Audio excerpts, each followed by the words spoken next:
Qualcast Nation, I am so excited that we have Ashley Madsen in the mix, physician assistant, co-founder of Lamarra Collective. But today, after meeting in the flesh in eudaimonia, we're going to talk quite a bit here about hormone replacement for men and what that can mean for us. Because when I started to chat with Ashley out in West Palm Beach, her knowledge like blew me away. She was telling me about stuff that I had no idea about. And I'm like, we got to throw down, Ash. So number one, thanks for joining us on the show. My pleasure. Thank you for having me. Such an important topic that I'm very blessed to talk about with you today. Amazing. And before we're going to jump into it, because you have quite an eclectic background and you are passionate about several topics, but I want to give you a chance to give us a sense of what Ashley is all about. Yeah, absolutely. I've been practicing for 15 years. I started off in surgery. I love surgery. I loved the precision, the procedures, and the outcomes. And so I started off working in New York in orthopedics and quickly realized that there's only so much that you can fix with surgery, and that much of what brought people into us could have probably been nipped in the bud way before. And there was also a problem where I felt there was only so much that I could do on my end. I was seeing kids and adults coming in with multi-system disease, a lot of different connected issues, and how we're taught in medicine is send to the specialist, and no one really talks about to each other and understands like root cause issues. So I started to study on my own functional medicine, cellular medicine, peptides, hormones, nutrition. I studied at Stanford and got to have some amazing mentors and realized my passion really was not surgery anymore. And I really wanted to work in more of a proactive, precision medicine based way. And so I segued into personalized medicine. And part of what I fell in love with was actually sexual wellness, because most of my patients that were coming in to see us were having cardiovascular issues, diabetes, insulin resistance, metabolic issues. But much of it started to show in their sexual health years before. And so I used sexual wellness as a barometer, as the canary in the coal mine, to say, there's something going on here. And we know that sex is actually pretty complicated. We understand that there's the physical, the psychosocial, right, the cultural, and it is a really amazing barometer for overall health as clinicians to try and help our patients better. I don't know if everybody has that sense. I know we had Dr. Rena in the mix to talk a lot about the sexual health, but that component of it being the canary in the coal mine in terms of if there's dysfunction there, that tells you a lot about their overall health. And so I think you're spot on, Ashley, in terms of having that heightened awareness. The component for men, I must say, I have a lot of middle-aged guys especially asking me about what they could take to get in better shape. Should I be on peptides? When should I be starting hormone replacement therapy or TRT? And I gotta say, this was a bit of a mystery box to me. Like I talked a lot about how I envisioned myself at some point being on TRT, just like any other individual that hormones you would imagine would start to diminish as we age, and having that kind of mindset that down the road this would be a possibility. But you open the door to a bunch of other options before getting to testosterone. So this is a long-winded question. I guess it's, what are options? Actually, let's start with this. What are some of the signs and symptoms for guys that they might need some extra help when it comes to their health and their wellness? Yeah, that's a great question. So we no longer are waiting to that middle-aged point, which I don't like to say because, we're all focused about health span, not how many birthdays you've had, right? We no longer are seeing conditions that normally would present in the 60s, 70s, 80s area. We're seeing them in men who in their 30s, some in their 20s. Part of it comes down to our environment, right? Where we have environmental toxins, stress, sleep. There's so many different factors that affect our production of testosterone specifically. And we focus on testosterone because that is a really major hormone for men for their vitality. But it's not just a lifestyle hormone, it's actually a life hormone. It's really important for our bone density, for both men and women. Bone density, cognitive function, erectile function, sexual function, that joie de vivre, that motivation to go out and do that. But what we start to see is instead of that slow decline that happens just naturally with cellular decline, we're seeing a more rapid decrease in testosterone. And a lot of that is the acquisition of what we call comorbid conditions. So insulin resistance, metabolic dysfunction, some of these different components that are affecting your ability, malnutrition. So we have certain nutrients like zinc, vitamin D that are really important, magnesium that are really important for testosterone production for men. And we start to see these issues happening, which are affecting the testosterone and ultimately affecting how a man feels. So one of the biggest things that men usually feel is start to feel fatigue. They start to notice, I need a 3 p.m. nap, or I don't feel as motivated. I don't feel get up and go. They may have decreased morning erections. Now, why morning erections? Well, men have that 24-hour cycle. Women technically more of a 28-day cycle. But in the morning is when men tend to have that higher level of testosterone. And so we'll start to see that morning erections start to go down. Maybe they're not having it as frequently. They'll start to see maybe decreased libido, decreased sexual desire, less motivation in the workplace. They don't want to be as social with their friends, sometimes brain fog or decreased memory and cognitive and focus. And of course, depression. So mental health also is not talked about enough for men, but testosterone is very tied to mental health, cognitive function, and mood. This is the important aspect actually to illustrate, because I think people will mostly, well, a lot of guys come to me talking about how they their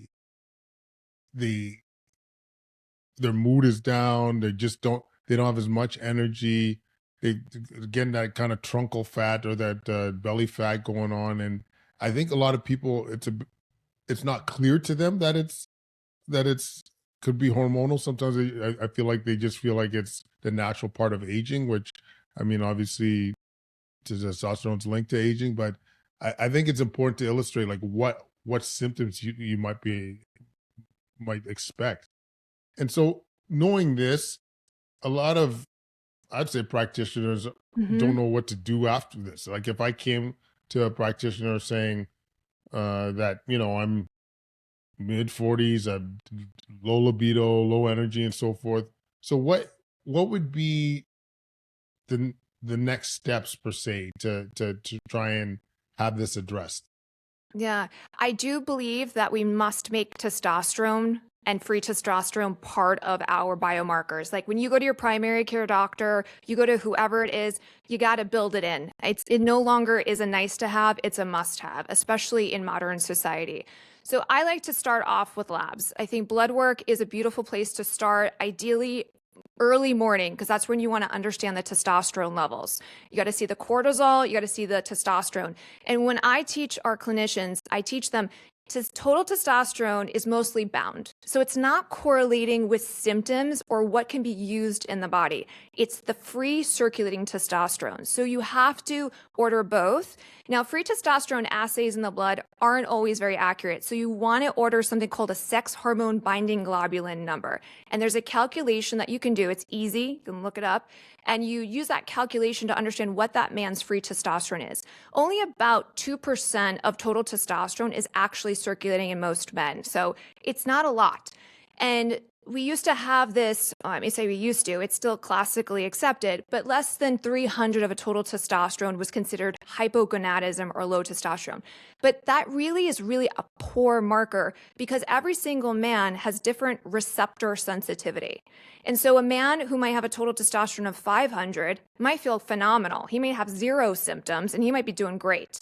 And then a man at 500 for somebody else may actually have every classical symptom or most classical symptoms of low testosterone and feel unwell. So you want to make sure that you're ordering the right tests to get to the right answers. And then thereafter, we have options.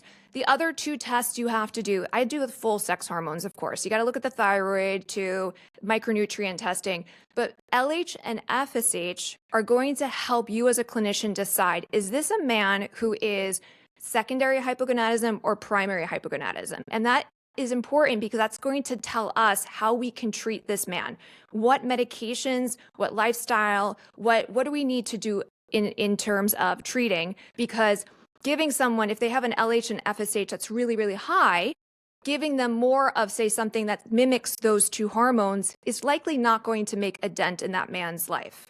And that really is where we get into primary versus secondary hypogonadism. And the other thing is insulin. Please check a fasting insulin. It's not commonplace. That's another one that should be commonplace, because many times when you see that elevated insulin, you see that insulin resistance, when you start to address those factors, you can actually get a man to start producing better testosterone. And you kind of sit there and you're like, is it the chicken or the egg? Because lower testosterone makes me more metabolically unsteady. It makes me worse in my insulin resistance. But when you have worse insulin, it's going to lower your testosterone too. So blood work, I think, is a really important area to start. I love it. And I think I love how complete of a picture and explaining how complex it is to look at. Like you don't hear too many people talk about primary versus secondary hypogonadism. Yeah. And because as you mentioned, this could alter what your treatment options are.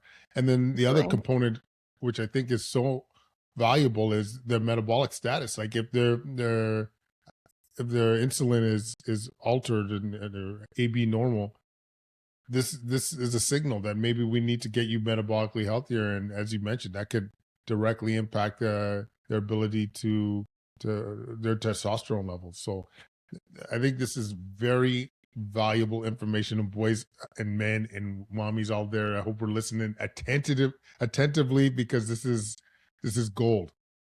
Okay, so we've gone our blood work. Maybe we can navigate through what would be the most common scenario that you're seeing. Like, are you seeing a lot of primary versus secondary?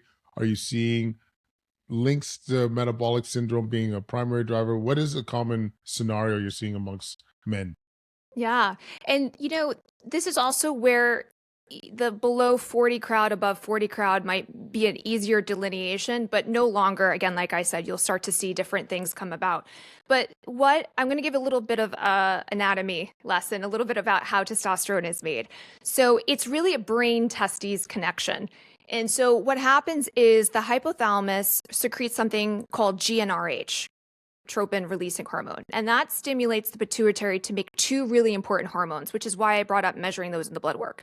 One is FSH, which is follicle stimulating hormone, and the other one is LH, which is luteinizing hormone. And they each have a very important job in the man. And also women have this too, but I'm talking about men today, guys. So FSH is going to be really important in stimulating something called your Sertoli cells. And these cells are connected to fertility, your spermatogenesis, or your production of sperm.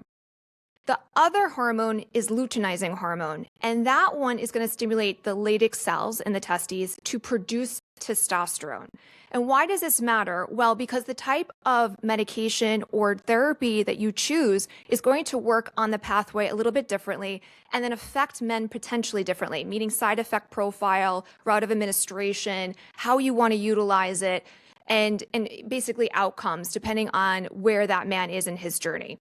So the one thing to look at is FSH and LH first. If they are typically under 7.5, that means that that man is likely, and he has a low testosterone, he has the symptoms, that man is likely having a secondary hypogonadism, meaning that the signal is going to the testes, but the testes, meaning there may not be enough signal coming out to stimulate the testes to produce testosterone.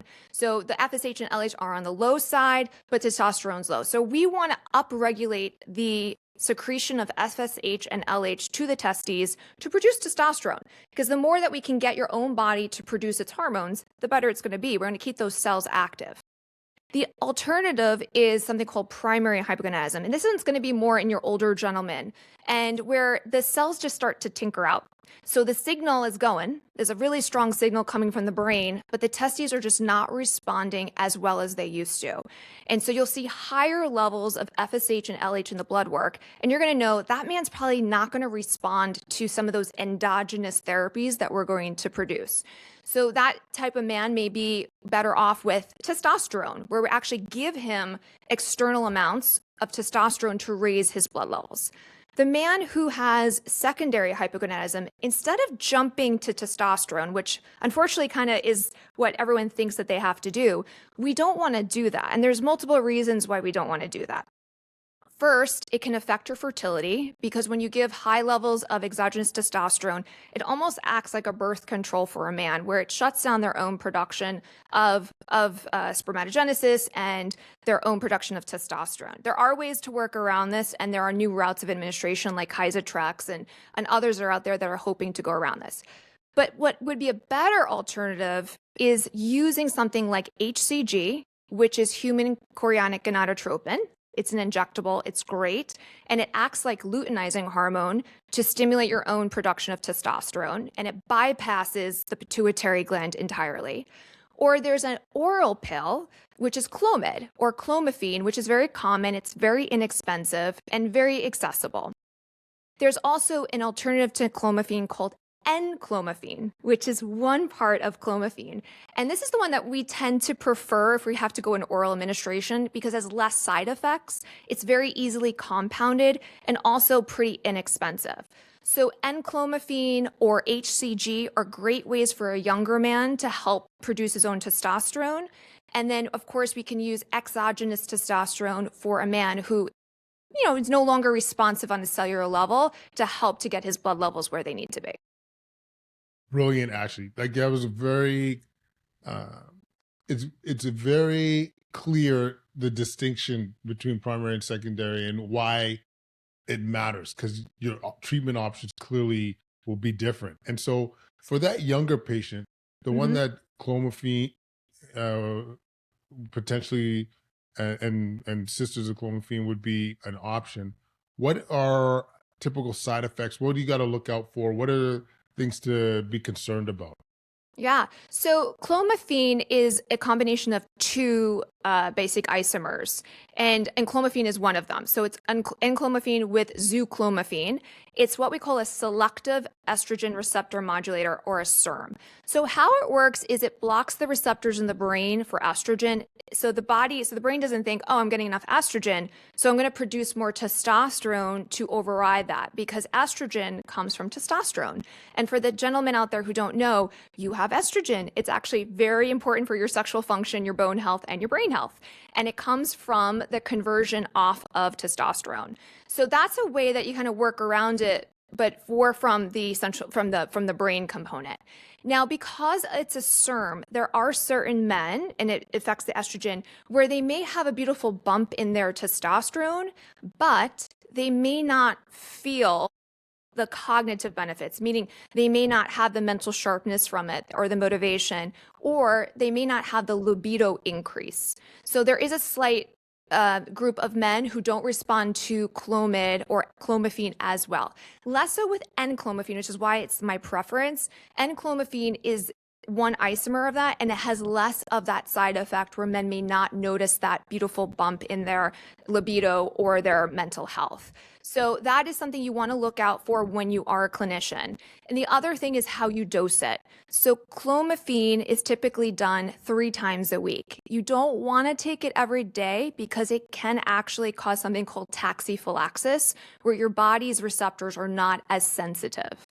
While N-clomiphene can be dosed daily as an oral pill. So you want to think about who's your patient in front of you. Is this someone who may have a consistency issue? This is a person who is really good with making sure they only take something at a certain time. So I think you have to understand your patient population, but I would say that's the biggest difference there. Amazing. And so realistically, for that side effect profile, you potentially are not getting as much of the cognitive, the libido aspect of things. Any other things to watch out for in terms of side effects? Honestly, it's mostly the mood. I would say Mm, that, and that's only because of that estrogen component. It's generally otherwise it's very well tolerated and very safe. It's been used. We use it in fertility medicine for men and women, very long term. But that's probably the biggest component. Of course, it's a pill, so there's always a chance of GI side effects, and of course, you having a reaction to something. But that's very, very low. The biggest thing is the mood component because of that estrogen component. And I would say it's in my own practice, I've seen about 20% of men who we've chosen that route, because I don't use this route for every man with secondary. We use HCG or something else. But I would say it's about 20%. In the literature, in reports, it can be as high as 40%. and so in terms of HCG, what do we got to look out for there?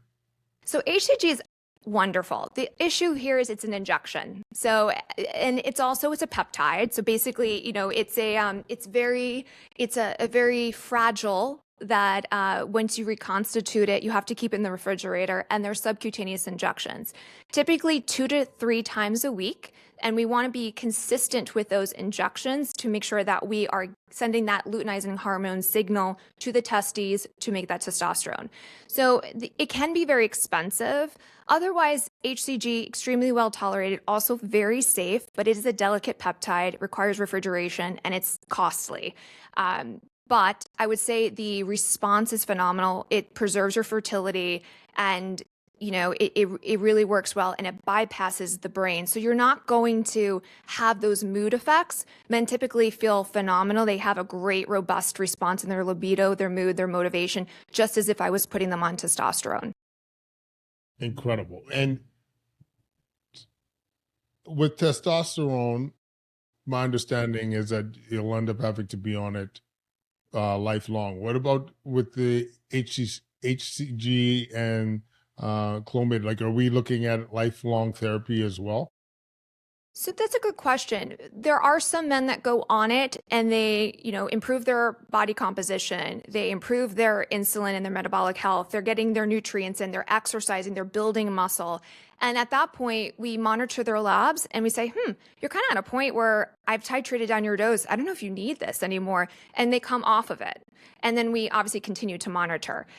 For men who don't have that and they still need that testosterone, no, sorry, that HCG or in Clomiphene or Clomid to improve their testosterone, it's going to work until at a point in their life where their cells may tinker out. And at that point, we do transition them to testosterone. It's not, it's not like you have to be on these things, but we as clinicians, as you know, testosterone is such an important life hormone that, of course, at the end of the day, it's always shared decision making and up to the patient and their provider as to what makes sense for them.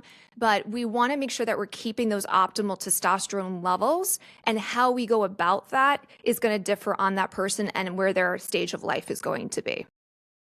I mean, actually, you're saying magic words to me about personalizing health, like, and being precision medicine, because I think this is the future, and this is the way we should be approaching our patient care. So obviously, based on what you're saying, it depends. Some people will be able to transition, some people may not. So say you are on testosterone, Mhm. and what are there any specific side effects that you should be watching out for there? Sure. Anytime that you increase the serum or the blood levels of testosterone, it's going to differ on what happens thereafter. So, this is why we have to be thoughtful about monitoring and looking at where the testosterone is being converted. So there's something called dihydrotestosterone and estradiol, so or E2, and we want to make sure we're monitoring those as well as a man's prostate. So PSA, we want to ideally you do a physical exam that you're monitoring them and seeing if there's anything that is changing in any negative direction. So what happens is testosterone is siphoned. It's basically pushed into something called dihydrotestosterone and estradiol. So there's a conversion that happens. About 3% goes to estradiol, and about 6 to 8% will go into dihydrotestosterone. These are very important hormones, but they act differently. So some men, if they aromatize, they have a lot of fat cells in their body, perhaps they have a lot of visceral fat, or they just aromatize at a very high rate, can push into a higher estrogen level. And when a man has a higher estrogen levels, it can cause something called gynecomastia, which is, for lack of terms, is the man boobs. I don't love that term, but that's what usually people know about it. And it's the increase of that fat or that proliferation of the breast tissue. So some men are more prone to that, and also can affect your mood. You might feel a little bit more emotional, but usually it's the nipple tenderness or gynecomastia that men may experience if that estrogen goes too high. The other is dihydrotestosterone. Now, dihydrotestosterone is very important for a man's health, especially sexual function. But when it goes too high, it can promote enlargement of the prostate, something called BPH. And so we want to be thoughtful and monitor that. And also, it can also cause hair thinning or hair loss in men, which is why you might see a lot of men take something like Propecia or finasteride, even preemptively at early ages. But you do want to be thoughtful because those medications have side effects. And there is something called finasteride syndrome that is possible, where it may be permanent and affect a man's sexual function. And we do not want that. We do not want that. We do not want that. We do not So want you want that. to monitor those levels very closely and make sure, yeah. Brilliant, Ashley. Like it's really, I really appreciate how you distill like the nuance here on what to look out for when testosterone or other versions are appropriate, what to look out for. And I mean, we'd be remiss also to not talk about some of the lifestyle modifications that people can make to bolster their testosterone. And you see different things through your Instagram or YouTube, whatever. But what have you found that can move the needle for a lot of men? Diet, activity, sleep, and stress. I'm going to tell you, most guys have the nutrition dialed in if they're interested. Like they'll be like, oh, I'm hitting my protein goals. That's usually no longer an issue as much for me in my practice. Where we have a hard time is the sleep and the stress. And of course, the environmental toxin burden, right? Because all of us, I live in New York City. I mean, my goodness, it's like walking outside is like, what am I encountering today? But I would say is, what I see commonly is that guys are like, listen, I'm trying so hard. I got a personal trainer. I'm counting my protein. I've got my protein, my muscle milk. I've got all this. I'm trying so hard, but I can't get the needle to move, or I'm just so tired and I'm dragging myself to the gym. I'm really trying it. So their response to activity is not there. But the biggest problems, like where people are not willing to make the changes, is the sleep and the stress, because it's almost impossible. Sometimes it's the career, sometimes it's family career balance, sometimes it's where they live. Nervous system regulation is a challenge. And that's why I really think the biopsychosocial approach when you're working with somebody is very important, because you have to say, okay, where in this picture does this person need a support? It may not just be a testosterone injection or in Clomiphene. Where do I need to support this patient? And maybe it is peptides. Maybe I need to help them with nervous system regulation, get like an Apollo Neuro device, or maybe I can help them using red light or work on mitochondrial function. And I think those are really big defining factors for a man's testosterone. And what have you found? What is a lot of the guys that have managed their stress or their sleep? What have you found that works?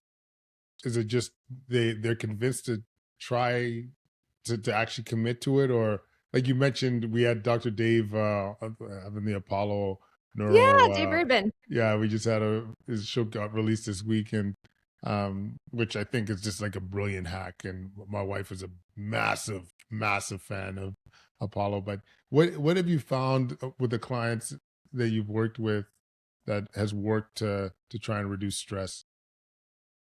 Yeah, this is a tough one. I think early morning routine is usually the place where we can get them the fastest before the day starts. So I usually say technology, keep the technology away from the bedroom. Make sure that you are shutting down the laptop, that you're not just doom scrolling at night. Really try to be bored a little bit, actually. Keep the bedroom for sleep and for sex. But I would say is keep the devices out of there, lower the EMFs, try to, get rid of the blue light, things like that. And in the morning, get a routine. What makes sense for you? Is it prayer? Is it meditation? Is it just having your coffee in peace? I think movement is medicine for a lot of men. I think even a nature walk, even just, walking a couple blocks, get out of your office. I know sometimes it's hard for us to think that way, especially when we have, I mean, this, like you're at a hospital, like I've been practice, like you're busy, you've got things, and any moment that you have free, you're like charting notes or calling someone back. I set alerts. I'm like, listen, you got to get up. You got to get up, move around, go outside, walk around, change your environment to change your mood and to just, kind of just give yourself a little bit of a break. The other thing are exercise snacks. I think you probably feel the same way. I think exercise snacks are amazing. Especially if you're sitting at your desk, you're getting stressed, Bob is calling you for this and your boss is calling you for that. Take a breath, get up, do some breaths, do some jumping jacks. I don't care, run the stairs in the hallway. And it really resets your cognitive function and just kind of like puts you back into a present moment. Great advice, Ashley. And I echo almost all of this.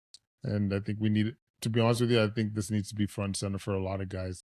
Um, you mentioned peptides because I'd be remiss not to mention those. And we had a show on peptides in the context of mostly the women's health, Mhm. perimenopausal women. But how does that factor into your practice when guys are coming in with symptoms of low testosterone or metabolic health concerns? Like, how do you factor in, or when do you suggest implementing a peptide approach? I love peptides. Let me just tell you this. It's one of my areas of expertise. I've been using peptides in clinical practice for about 7 years, all different types of peptides. And I think what happens is the broad term of peptides, like insulin's a peptide, guys. Peptides have been around for a long time.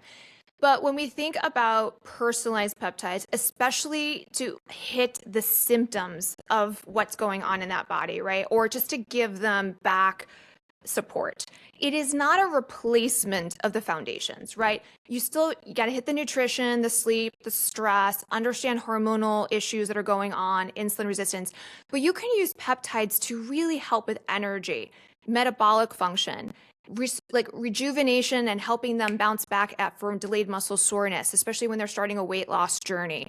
Sleep peptides. I have great, there's so much out there. And peptides is a big part of my education of why I educate so many people. I actually give a course in peptides because of this specifically for consumers as well as clinicians, because you want to make sure that you're taking peptides for the right reasons under clinical supervision. And unfortunately, right now, we have an explosion of these research use peptides that God only knows where they're coming from, but are laced with endotoxins, arsenic, lead, heavy metals, potentially may not even contain the peptide that you're looking for, and is not having the sterility testing that we want. So if you're going to do peptides, they're amazing. Work with a clinician who knows what the heck they're doing and using a 503A pharmacy. But you've got things like Madsen, which is amazing. It helps with energy. It helps with performance. It helps with metabolic function. So it's going to help with your glucose control. You can use this in combination with your testosterone replacement. You have things like BPC 157. You have things like thymosin beta 4. You have Pentacin. Pentacin is also a really good option for some people if they can't get BPC 157. It's really good for the joints. Then you have things for sleep, right? We talk about growth hormone. A lot of people think that growth hormone is only for kids. Well, adults need growth hormone. We actually produce it pulsatile, but the most of it's actually produced at nighttime. And it's really important for our sleep, our bones, our brains. It's very similar in its functions to testosterone, actually. But what I do see is a correlation that when we have low testosterone, we tend to have low growth hormone production as well. And that's not great either. So we can use peptides artfully to, again, communicate to the brain, we need a little bit of more growth hormone, and it will also help you with your energy, your cognitive function, your sleep, and also your body composition. I I mean, I feel like the future, there's so much promise in peptides, and after learning more about them over the last 1 to 2 years, I think they're going to be pretty ubiquitous in the not so distant future. And it's, as you said, actually finding that reliable source. I mean, when you think about the potential, like even the metabolic side for sure is exciting, but learning about how the anti-inflammatory properties, the autoimmune, like I've heard about treatment potentially for autoimmune conditions, traumatic brain injury. Like I think this has a lot of upside, and I hope the research will catch up in terms of just formalizing it, because I think having that weapon for folks that are looking to get back on track can be powerful. Like I'm I haven't taken peptides yet, but the BPC as an aging athlete, I gotta tell you, has a lot of appeal at this stage. It just, there's always something aching. So I think this is a really exciting field, and and once again, actually, what I like hearing from you is trying to cater it to your specific client in front of you, right? Like not having a cookie cutter approach when it comes to them, because there is like every other medication, there is nuance to what you want to suggest. I agree with you. And there's a great, in terms of protocols and stacking, not every peptide is the same cycle. Not every peptide you should be taking consistently. There's an art, and that's really important because some peptides are only meant to be taken twice a year. Some peptides once a week. Some peptides you only want to do a 6 to 8 week cycle. So there's really, it's important. And then there are other ones that you can stack together beautifully. But to your point about GLPs, right? GLPs, the microdosing was so nuanced and everyone was all about it. I mean, I've been working endocrinology, so you have to understand, like, everyone's like, oh, you can't microdose. But I use microdosing GLPs to lower Hashimoto's thyroid antibodies. I've used GLPs at lower dosing, obviously, depends on the person and what the dose they require, to help with rheumatoid arthritis and osteoarthritis, to help with MCI or mild cognitive impairment. And then we can use things like methylene blue. We can use things like dihexa. There's so much that's available. Obviously, not everything is FDA approved. So you do want to tread carefully and make sure that you're doing things, again, the right way with shared decision making and consents and whatnot. But I do believe that personalized peptides are the way of the future, using your genetics, using your biochemistry, your biomarkers, and really coming up with these specific protocols to help slow down disease. Ashley, like I couldn't agree more. This has been ultra exciting for me, hearing what the options are, especially as a aging man, and to be able to at least use this show and your website, uh, and your knowledge to be able to inform, so they could really make a that shared decision with their clinician to know what treatment options are available. So before jumping off, I want to give you a chance to tell us a little bit more about Lamarra Collective. I got to meet the founders in West Palm Beach, and you guys were awesome. You guys were just brought absolute smile to my face, great energy, great knowledge. But maybe you could drop a little bit of a nugget about Lamarra. Sure. So Lamarra Collective is a longevity and biohacking consultancy. We work globally, and it was founded by myself and my two wonderful, amazing co-founders that you got to meet, Claudia and Alexandra. And the three of us in our rightful fields have been working and practicing for a long time. Myself, obviously, in the longevity medicine space. Claudia, ex-Goldman Sachs, serial entrepreneur, brain health optimization. She has a phenomenal podcast, Longevity and Lifestyle. And then Alexandra also has Biohacking Blonde's podcast, and she is our regenerative equipment specialist. So thinking about not every red light bed's the same. We look at hyperdissolved oxygen ozone. We're looking at air filtration, water filtration. And so we basically came together and created Lamarra Collective out of a need because people would come up to us and say, how do I learn what you're doing? Or how do I, what should I put into my clinic? Or what makes sense for memberships? And then I had my own patients. So I had my own patients to be like, Ash, great if I fly in to see you quarterly, but what do I do at home? What do I do in my daily life? Because it's one thing when I see you and you give me the supplements and the hormones and everything else, but what about real life? And so we work with individuals, hotels, medical clinics, and we help to create more wellness supporting ecosystems that make sense for your life, your practice, your ethos. And that might be water and air filtration, that might be red light beds, it might be taking chlorine out of your pool and replacing it with hyperdissolved oxygen ozone, and creating stacks. So we work with a lot of different wonderful humans out there just to try to do the right thing with integrity and continue the trend of the longevity and wellness space growth. I love it. That holistic approach. I am, and meeting you guys, I know that you guys are going to only accomplish good things. That level of energy and that level of wisdom and wanting to make a difference. It was contagious. Thank you. And we also, I'm sorry, I almost forgot. We have education courses too. So if you want to learn about peptides, you can visit lumaralearn.com. So we do have a peptide course that's meant to be educational, not influencing, right? So it's about education, not influence. Not a better way to put that, Ash. So how do people learn more about you? Where can they track you down? Yeah. So I put a lot of content on my Instagram account. I love to talk about different topics from hormones to peptides to cellular medicine. That my handle, I don't know, we can put it up there, but it's Yeah. Ashley Madsen official. Then of course we have our Lamarra Collective website and then my own website, which is ashleymadsen.com. So you can reach out on any of those platforms if you have any questions or want to learn more. I'm happy to chat. Ash, this was awesome. Thank you for Thank you. throwing down. Thank you for connecting. Thank you for just being an ally over the last few years. We've connected on IG Yes. forever ago, and it was actually amazing to meet you in the flesh. And you're really accomplishing great things, and it's amazing to see you grow. Thank you. I likewise. I came across you during a really hard pandemic that we had, and I thought your education was superb. I sent you to all my friends. I said, you need to learn from this master of critical care. And I think that's what it's about. I think it's about collaboration, education, and learning from each other. And I say, like, I am a student of life. And as scientists, you are continuously learning. There's never a time where you're like, this is the only way.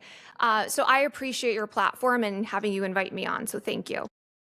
And I'd blush if I could, Ash. You know what I'm saying? Thank you.